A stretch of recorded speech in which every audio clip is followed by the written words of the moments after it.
Faith is a huge thing in my life growing up, and in my family. I think it has shaped and is shaping who I am. Stories for me have always been very easy to come up with. I had a really big imagination as a kid. I remember having like 2 months where I could not write a single thing. I would try every day and I couldn't write anything because I was so terrified that it was a mistake. Like this was just a random fluke that happened, and I'm not actually a good songwriter. I just have one good song. And we fell in love, and then we got married.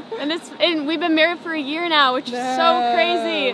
Why wait? Why date and like and wonder if this is gonna end in us breaking up or end in us getting married? Why not just like, I know I'm gonna marry you, so why not do it now? Hi, today I'm here with Kate Kestner. Hi. So you were born in Austin, Minnesota, right? Austin, Minnesota, yeah. Were your parents from there as well, or did they move there? My dad grew up pretty close, just right outside of it, and my mom's actually from Cleveland, Ohio. So they met at school in Texas. That's so cute. Surprisingly not Austin, Texas. But then they moved to Austin, Minnesota, and that's where I lived my whole life. Yeah.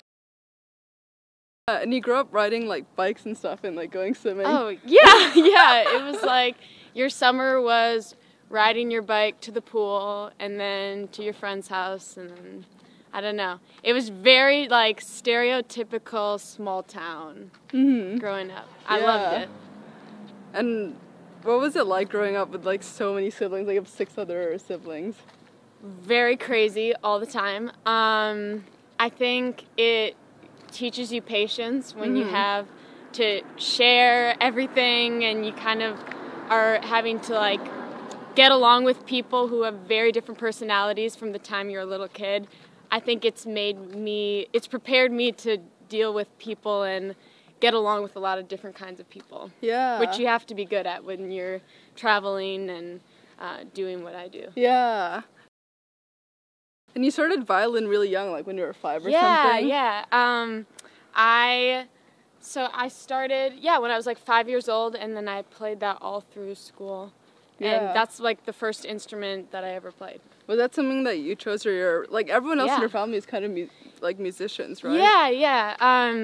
I don't want to trip. My older brother John played violin, and I thought it was super cool, so I begged my mom to get me a violin to learn, and it was like the itty bittiest little tiny violin you ever saw, because I was 5 years old. So and then a lot of my siblings played piano or violin, cello, viola, guitar, so it was a lot. Yeah. And you were starting to sing like in choirs and stuff, right?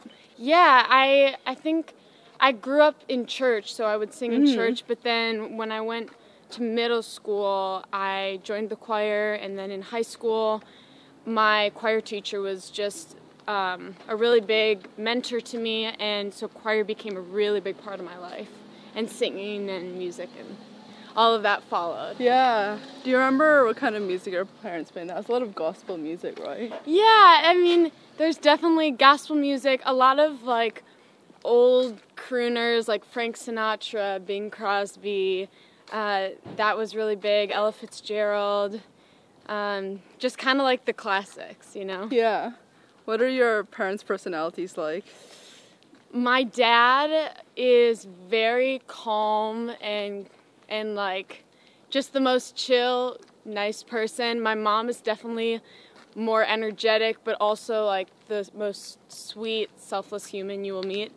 And I think I'm a lot like both of them in different ways, but they're just the best. Yeah. What do they do?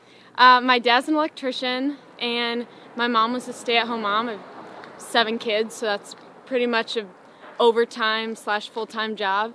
And now they're the youngest, which is my little brother, just graduated, so they're finally free of all the kids, but they also have like 8 grandkids now, which is crazy. That's crazy. Yeah. Wow. What is it like kind of growing up with such lots of like faith in your household and like following what you want to do. Yeah. Faith is a huge thing in my life growing up, and in my family. I think it has shaped and is shaping who I am, and also it's the reason why I want to have a platform and why I want to sing and write, because I want to be a light, right? And I want to spread love, I want to spread hope, and my faith is such a big reason for that, because I believe that everything does have meaning and there's a purpose for your life and for my life, and that really is the inspiration and the motivation behind why I write music. Yeah. How would you describe yourself back then growing up? Oh, back in Austin? Yeah. I think I was a lot more crazy? No, not crazy, but like I think I cared a lot more what people thought of me when I was younger, so I would try really hard to make people like me. Like I was very, very outgoing and very energetic, and I think the older I've gotten, I've just cared less, and so I don't try as much. I'm fine. Like last night I'm at a party and I'm like, I don't feel the need to try to win everyone over and be the center of attention. I'm fine just like being myself and chilling and, I don't know, eating food. Yeah. Were you into school back then? Did you like? I loved school, yeah. I've always loved learning. Math was not my forte, but I did love most of my classes, and I loved just getting to have all these different relationships with people, even if I didn't hang out with them outside of school. Like, you know, you have those special relationships with friends in like the kid you're in your science class with or the person you sit next to in choir, and I loved that. Yeah. What were your favorite subjects back then? Probably, I always loved language arts, whether it was something to do with literature or speaking or writing, creative writing. I loved choir. I loved social studies. I would say I loved science, but it was kind of like a love-hate thing where like Same. When I understood it, I was like, I love this, I feel so smart. And then when I didn't understand it, I was like, this is the worst thing in the world. Yeah. So. And then like the song that you wrote, like His Daughter, was it like difficult writing about something that you haven't experienced yourself? I was just talking about this yesterday with someone, where stories for me have always been very easy to come up with. I had a really big imagination as a kid, and I would write plays and stories, and when I would hear a story, I would put myself into that person's shoes.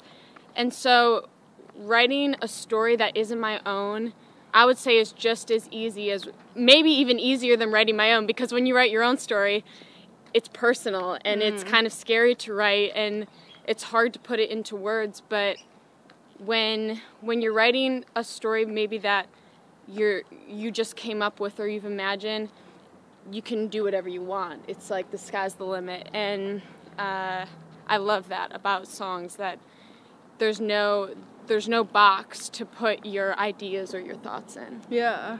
Have you ever had some negative feedback? People who are like, oh, like, how would you know? You've never actually been through any of this stuff. Yeah, I mean, you're always gonna get that. Yeah. But at the end of the day, writing songs began as a creative outlet for me, but I've also written songs that have helped people, and that's who I'm writing it for. I'm not writing it for the people who maybe misunderstand it or are gonna just judge it based off of the first thing they hear. I'm writing it for the people that it helps, and at the end of the day, that's what's fulfilling, and that's why you do it. And your brother kind of motivated you to put it out on YouTube, right? Was he doing some stuff himself, like on YouTube? No, he just is really smart and kind of understood that YouTube was a huge tool that I could use, and I didn't really even understand that at the time.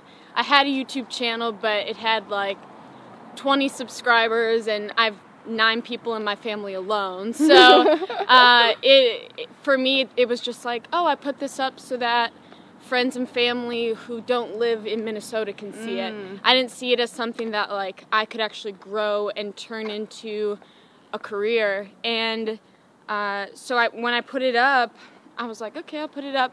But I did not expect it to get the amount of, I don't even know, just like so attention that that it got. I wasn't expecting that, and really it was super overwhelming when it happened because it happened really fast. Yeah. Were your parents kind of skeptical of you putting yourself out there on the internet so early? Oh, absolutely.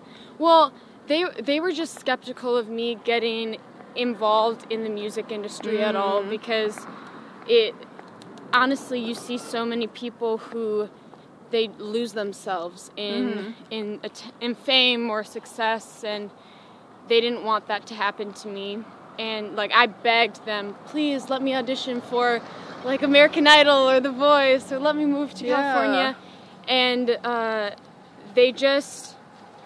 they wouldn't let me do any of that. So when the video blew up, they were supportive, but they also were very protective and wanted to make sure that I didn't get thrown into anything too prematurely, and I had time to kind of calm down and decide what I wanted to do with my future once all these opportunities popped up. Yeah. Was there like a turning point that you started to gain their respect more and more for like your career and dedication to music? Yeah. I mean, I think they always respected me as a musician and respected that it's what I wanted to do, but I think they understood more that like, oh, we get that this is what she's meant to do when I moved out to Los Angeles, and they saw how happy I was and how many more opportunities I was getting, and they could see a change in me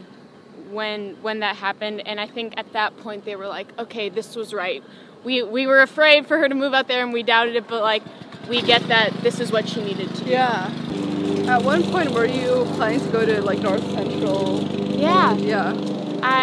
So when my video blew up, obviously it took me by surprise, and so at that point I'd already been accepted to North Central University, which is a private Christian college, and I was planning on going and studying youth development. I wanted to either be a teacher or a counselor of some sorts or a speaker.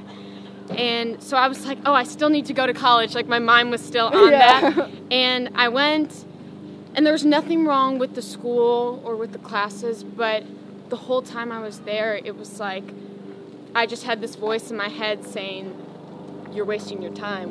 You need to be going after this opportunity because it's not going to come again. And so I did one semester, and then I stopped, and I just went full-time into writing and taking trips out to LA, and then eventually moving to LA. Yeah. Did you get some sort of deal before you, like... Yeah. Well, yeah, so I signed a record deal about a year after my video went viral, which it took about 6 months of the process of just going back and forth and negotiating, but I ended up signing with Atlantic Records, and I've been with them since. It's been amazing. Did you ever feel like it was too early? I mean, you only had that song out. You didn't really have like a lot of original material out, or like some sort of like who you are as a person. That was the first song I ever wrote. Yeah. And so part of me, when I got signed, I remember having like 2 months where I could not write a single thing. I would try every day and I couldn't write anything because I was so terrified that it was a mistake. Like this was just a random fluke that happened, and I'm not actually a good songwriter. I just have one good song. And it took me kind of just praying and like taking time to think about what my calling is and what I felt my purpose was. And once I realized that it wasn't about me being the best songwriter or the best singer or being the most famous person ever, it was about me spreading a message of light and love and hope. Once I realized that, it took the pressure off of me being perfect, and I just wanted to do the best job I could to spread a message that I think is worth spreading. Yeah. Did you actually have some like conflicts deciding not to be labeled as a Christian, like Yeah. singer-songwriter? Like at first you want to like, you know, like have your like faith for God, but then you don't want to be labeled as like a Christian. Right. Yeah. Well, because like I said, my faith is a huge part of me, but I'm not writing my music for Christians. I'm writing my music for anyone who will listen to it. And that's the big reason I didn't want to be labeled as a Christian artist, is because I think my message is bigger than just the Christian community. I think it's universal truths that are important for anyone to hear and are relatable to anyone. Yeah. And then after you like signed and then moved here, how were you even like having a living at that point? Were you working other jobs or? Yeah, I'm trying to think. I'd saved up money. I had been working at a nonprofit before I moved out here.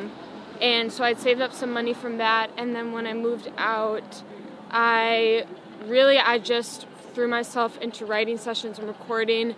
And I would get little things of money here and there if I do like a show or something. But mostly I was just like living on ramen and taking it one day at a time and just focusing on developing myself as a writer and as an artist. Yeah. How did the Wiz Khalifa thing happen?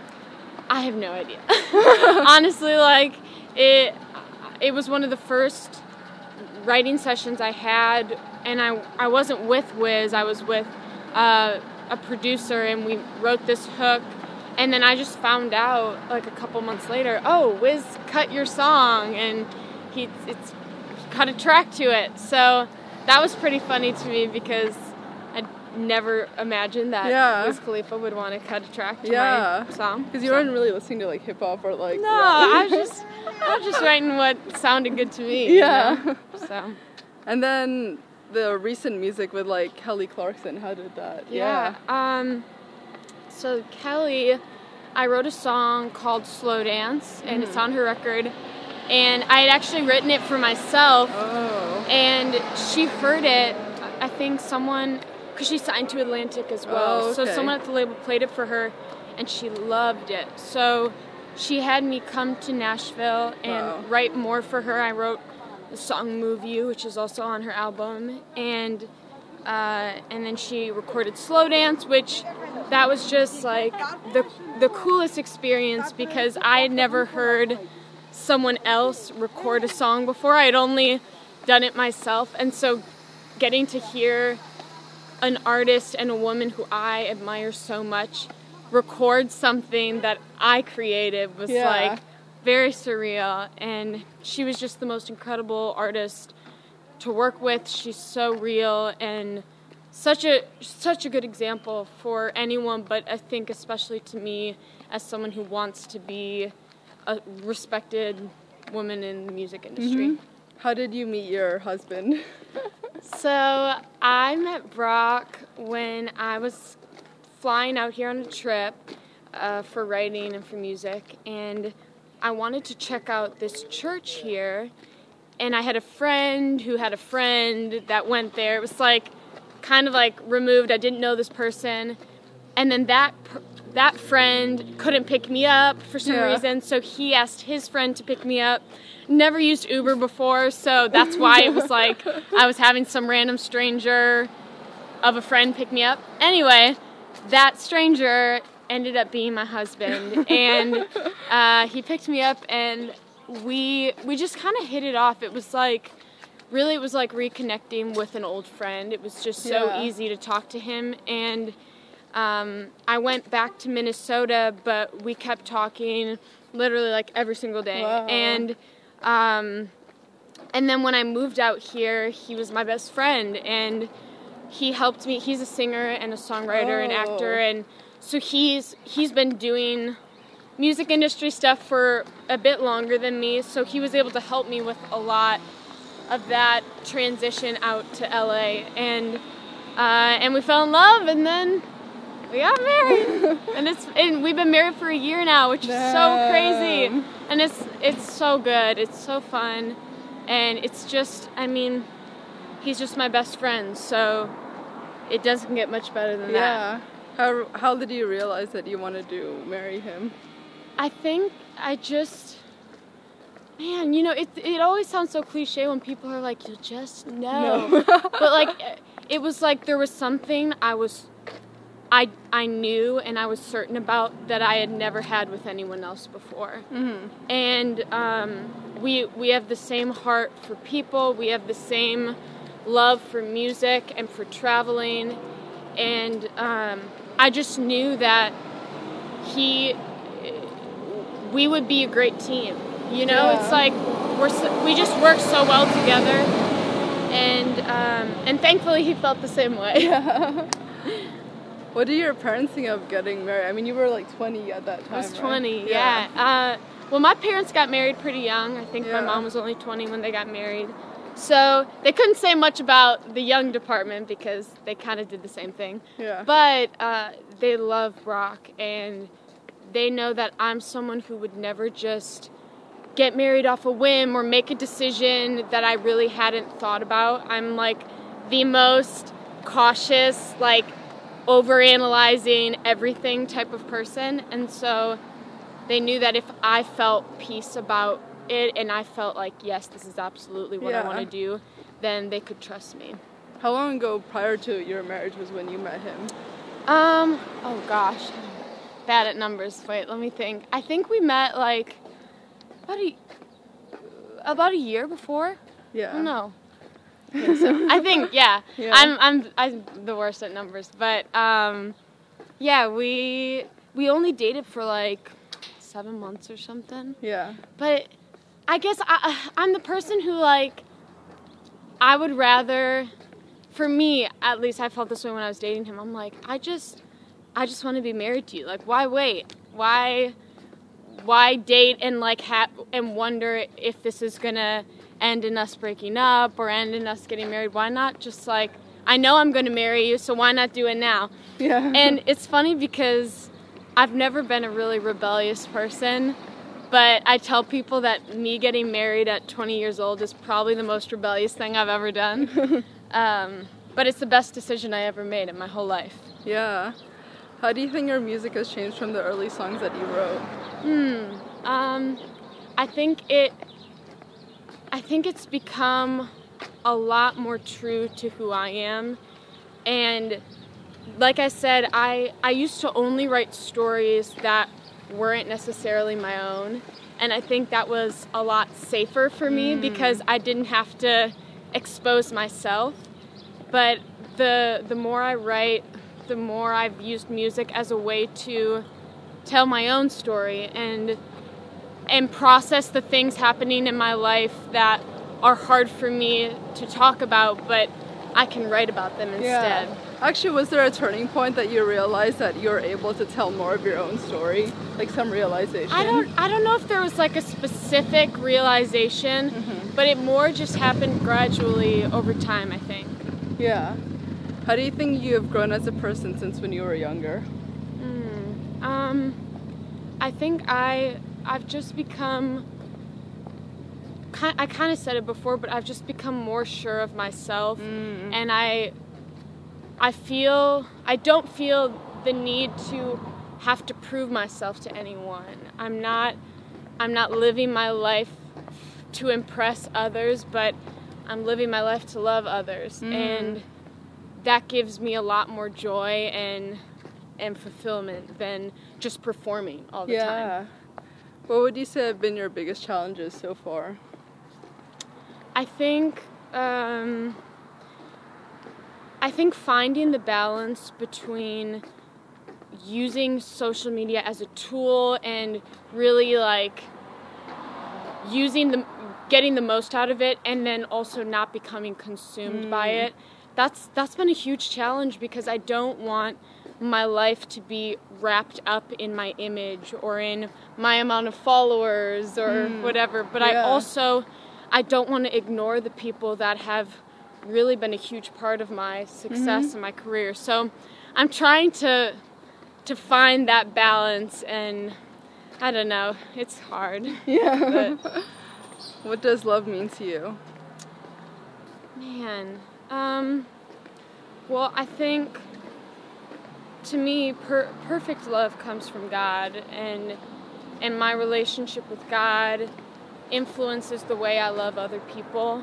And I think love, I mean, you've heard the saying, love is patient, love is kind, it does not envy, it does not boast, but love casts out all fear.